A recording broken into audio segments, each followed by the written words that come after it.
Count తక్కువ ఉంది అని అనగానే మాకేంటి తక్కువ అని అనుకోకుండా ఏం చేస్తే కౌంట్ మంచిగా ఇంప్రూవ్ అవుతుంది అనేది ఆలోచించండి.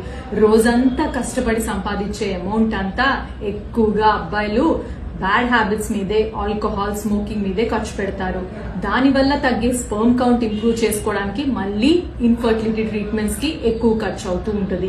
బ్యాడ్ హ్యాబిట్స్ అన్ని స్టాప్ చేయండి. అట్లానే జింక్ ఎక్కువగా ఉండే ఆహార పదార్థాలు, వాల్నట్సే కాస్ట్లీవే తినాల్సిన అవసరం లేదు.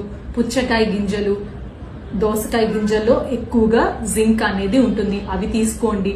ఈ మధ్య కాలంలో తక్కువ స్పర్మ్ కౌంటే కాకుండా DNA ఫ్రాగ్మెంటేషన్స్ అంటే అబ్నార్మల్ స్పర్మ్స్ అనేవి కూడా ఎక్కువగా చూస్తున్నాం. అది ఉన్న వాళ్ళు ప్రతిరోజు పడుకునే ముందర స్క్రోటం దగ్గర అరగంట నుంచి గంట వరకు ఐస్ క్యూబ్స్ అనేది పెట్టుకోండి. ఇలా గనక మీరు 3 months చేస్తే సెమెన్ క్వాలిటీ అనేది పెరిగి ప్రెగ్నెన్సీస్ కి మంచి ఛాన్సెస్ ఉంటాయి.